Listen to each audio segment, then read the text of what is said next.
Come in. What's on your mind, Pete? Well, God, I've been thinking. I'm thinking back to do it again. Create a human being free from sin. Well, maybe he'll tease his sisters every now and then. I like it. But my son had sort of a biblical upbringing. How can we... he can be raised on Jericho Road. Is that in Israel? No. Abington. I like it. Okay, we'll need some angel-like qualities. Let's see. Let's give him a childlike laugh. What do you mean? Well, a laugh like a kid, you know? You know how kids laugh when they're young and they're untainted by the harsh realities of this world? Childlike laughter. I like it, yes. But won't people confuse this for the second coming? Oh, God, you're right. How can we be sure that people will know that this isn't the second coming? I know. Make him a Jesuit.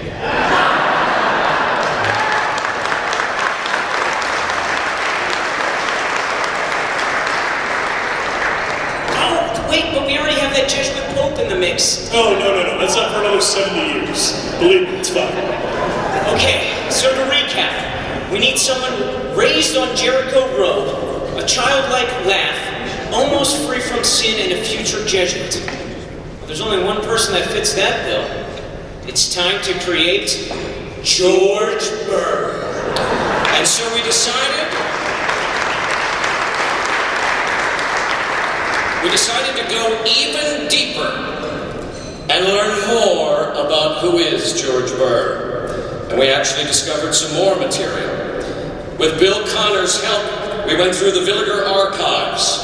We found many old, dusty antiques in there. Things like a desk from the original prep, a Jesu altar candle, and Mr. Joe Griffin of the English department.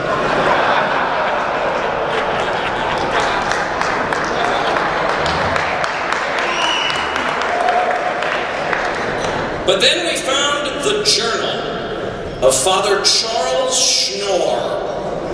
In reading through it, we found Father Schnorr's own words about then student George Burr.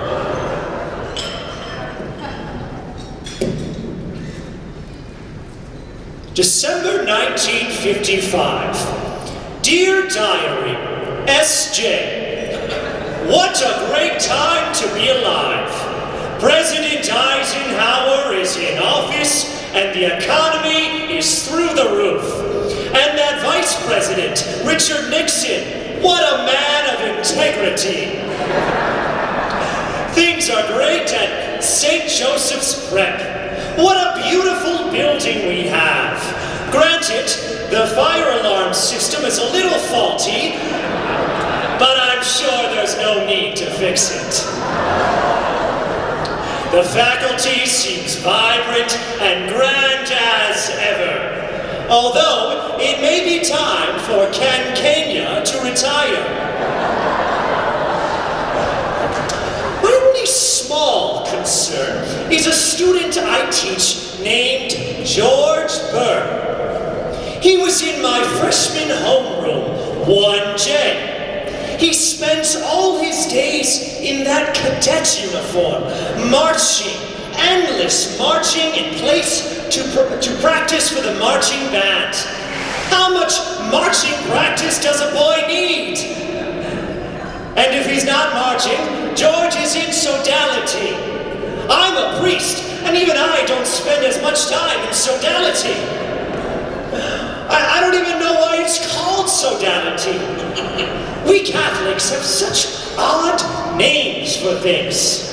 Lavatory? It's a bathroom. Cloakroom? A closet. Who came up with cloakroom?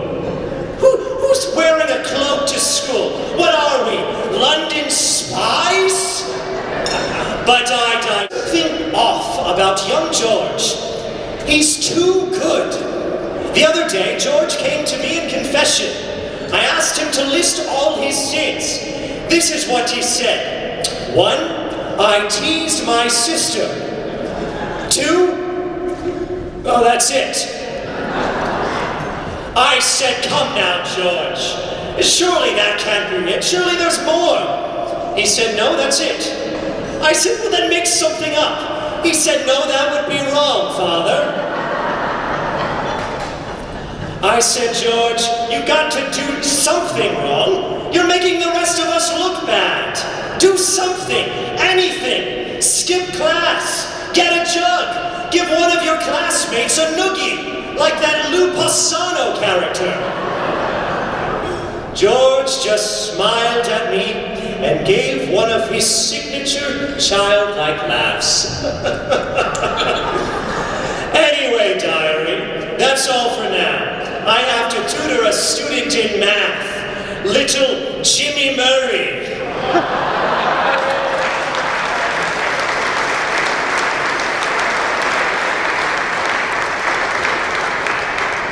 That was actually Sean Slusarski of our theology department.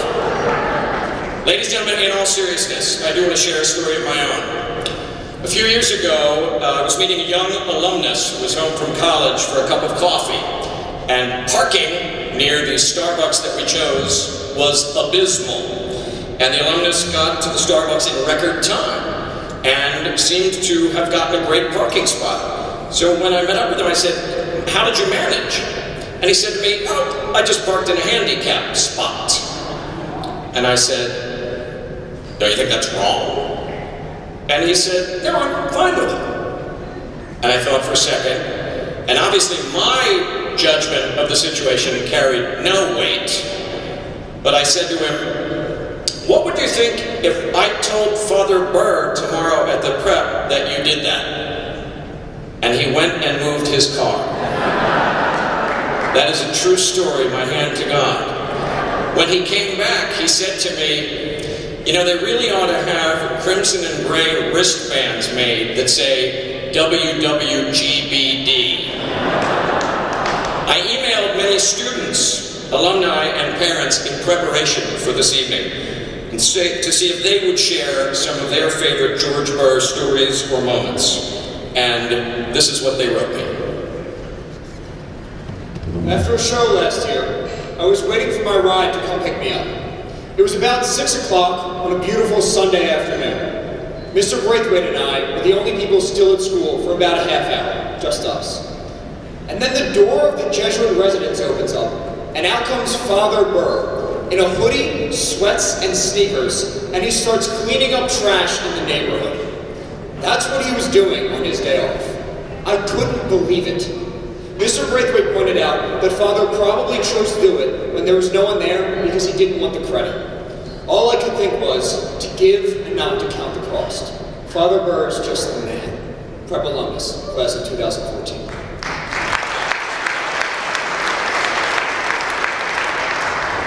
When my grandfather died, Father Burr came to the funeral mass to help deliver service on a school day. He didn't even lead prayer. He just stood in the background and helped. He didn't tell us he was coming or make a big fuss. He just did it. Alumnus, class of 2010.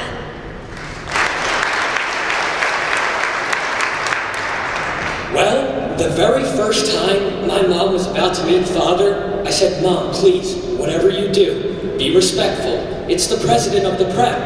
And my mom says, of course, son, I know. And as soon as we get in range, my mom goes, Father! And gives him a hug.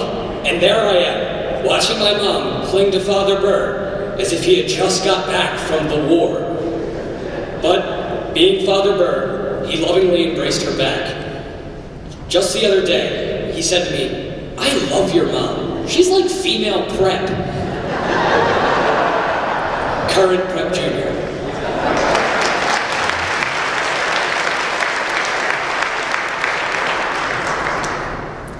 This year, my friends and I were on the mock trial team.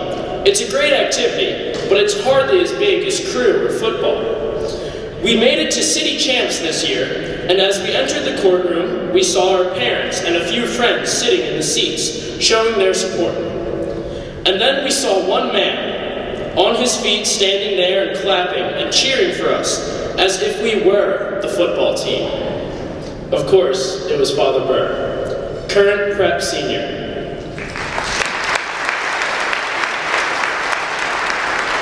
I would not have had an excellent education, the close relationships, and overall the critical experiences every developing adult needs without attending George Burr's prep. I owe him everything, yet he'd still be too humble to realize it. Alumnus, class of 2013.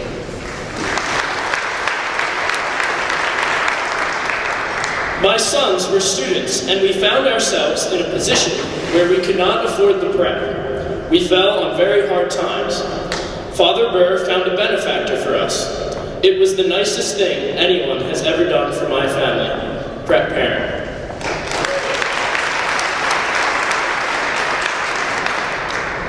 This week especially, I have been so impressed with George Burr. His pastoral concern for the kids in this hideous and tragic time has been exactly what we all needed. He's so gentle, so kind.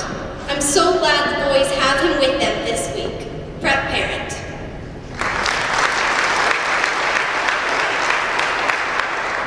My freshman year was Father's first year at the prep. I was a kid who knew nobody.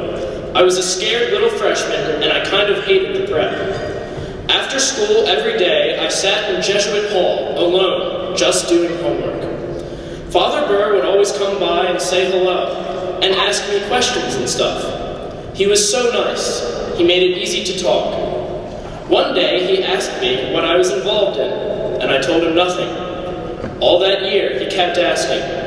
Finally, maybe even just to have an answer to the question, I joined rugby, and I really liked it. And I finally started to like the prep. And then I did other stuff, and then I went on Kairos, and I really loved the prep. I now do rugby in college, too, and I might even apply for alumni service. I'm not sure I would have done anything if Father Burr hadn't kept talking to me. He's good at believing in people. Tell him I said thanks. Prep alumnus, class of 2012.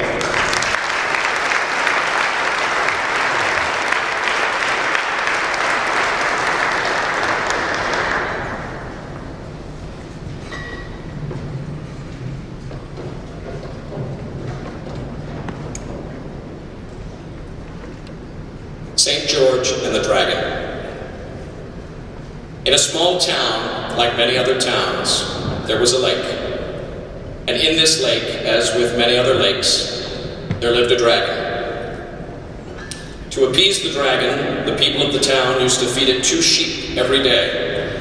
And when the sheep failed, they were forced to do the unthinkable, and they fed the dragon their children, chosen by lottery.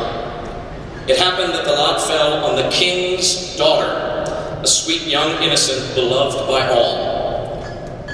The king, distraught with grief, sent his daughter out to the lake to be fed to the dragon.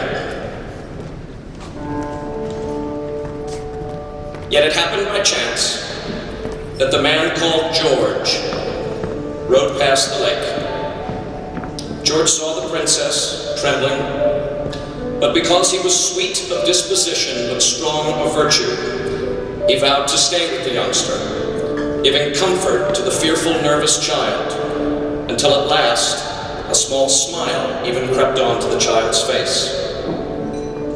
Eventually the dragon reared out of the lake. George fortified himself with the sign of the cross and charged on horseback with his lance and gave the dragon a grievous wound. George then called to the child to throw him her scarf, and he put it around the dragon's neck. When he did so, the dragon was instantly cowed and followed the young child like a meek beast on a leash.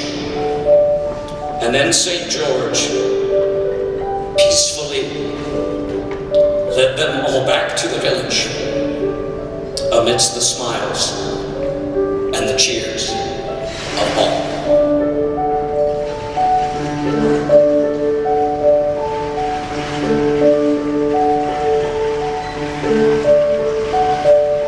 Just one person believes in you, deep enough and strong enough believes in you, hard enough and long enough before you knew it, someone else would think, if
Well, anything I have prepared cannot match this. Thank you so much, everybody.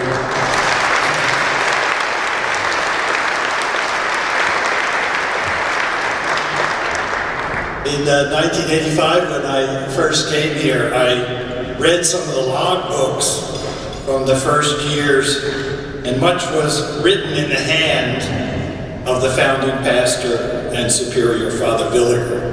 He was a giant presence in the neighborhood, a neighborhood that was soon overshadowed by this immense church that he built. But the physical structure was only a small part of it. His name is on thousands of records: baptisms, marriages, death records, diplomas, letters of thanks, notices in Sunday bulletins.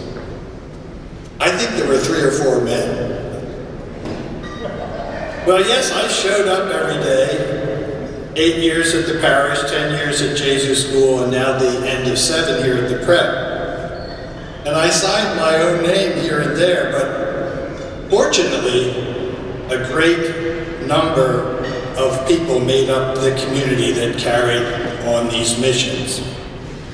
So this Villiger Award, named for that giant of a man, belongs to all of us. To some Jesuits, yes, and also to hundreds of men and women, to the staff that keeps the lights on here at the prep and at the Jesus School, to everyone who arranges events like this, to the administrators, the councils, the boards who kept me from making too many mistakes, and to neighbors too who loved and supported me. The faculty, counselors, coaches who form our students at Jesu and at the prep each day, I give thanks for them, and I imagine all their names as honored too with this award. And we share it too now with the first awardee, Henry Bender, one of the great educators in recent prep memory. I had the good fortune of being in one of his spectacular pilgrimages to Italy just this very month. I'm grateful to him for arranging for me to celebrate Mass for our pilgrims at the Church of the Jesu in Rome and at a St. Francis altar in Assisi.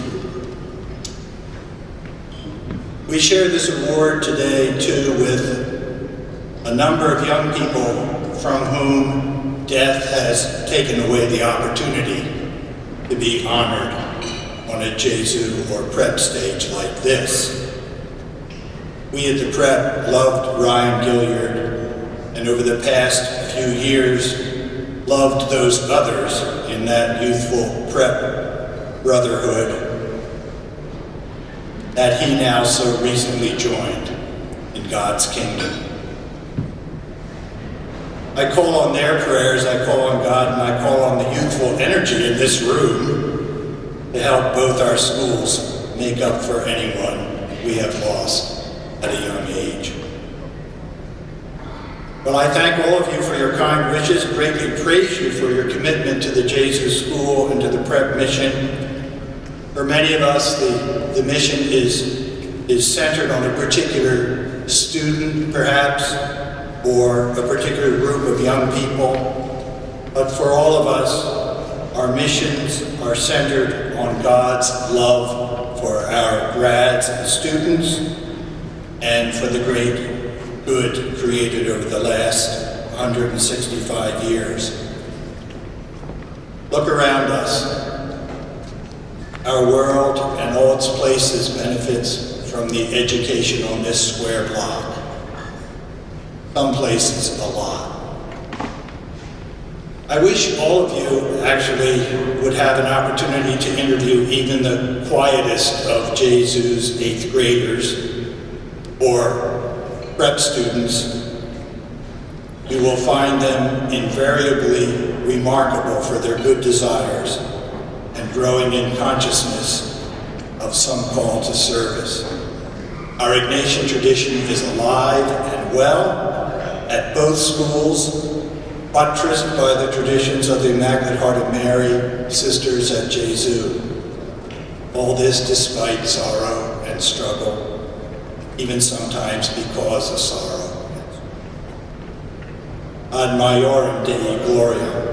Thanks to my parents. Thanks to my sisters who are here. Eileen, retiring next month after decades of service in the Visiting Nurses Association of Doylestown Hospital.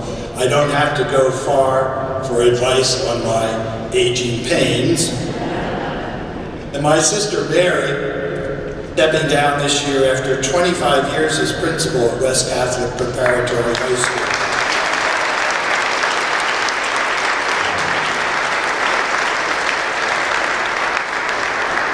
Just yesterday, her students were on stage celebrating her, and I was happy to be there. And thanks to my niece and her husband, Kathleen and Keith, proud prep parents, and thank you for your kindness to Jesus School and to the prep. Thanks to my classmates here from 59, and now I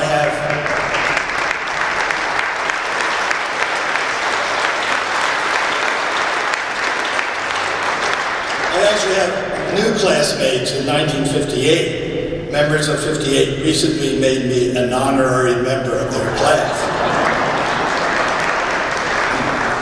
So now I can say, truthfully, I am a classmate of Wynne Churchill, a co-founder with me of the independent Jesus School. And I welcome Jesus President Brian Carter here. Thank you for coming.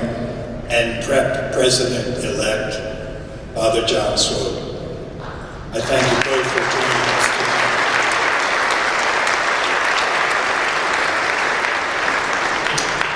It makes me happy that all of you will bless our newcomer to this role with your support and friendship.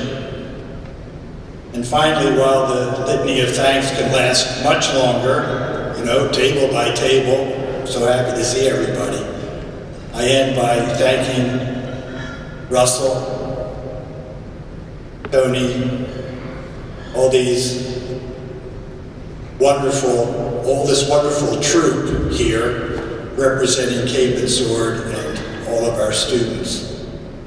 I thank the development office, the maintenance staff for all the work they put into this event. I thank to my steady and help Carol Seminac. It's really been an unexpected privilege to serve at our schools. And in the best Jesuit tradition, this is what we do when we move from one place to the next.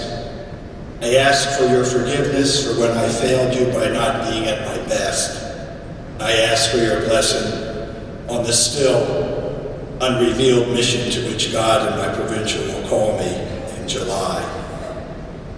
It's been great. Thanks very much, everybody.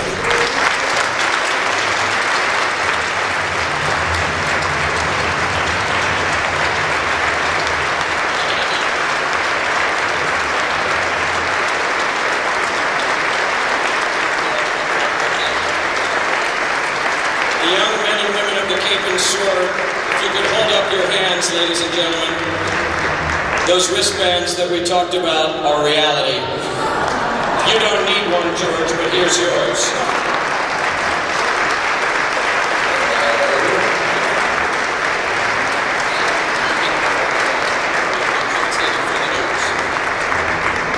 As a follow-up to George's speech, some good news. I am proud to announce at this time that the prep, with the prod from George's beloved classmates, the 59 guys, not the 58 guys, have created the George W. Burr 59 Scholarship Fund, primarily to assist a young man from the Jesus School to attend the prep.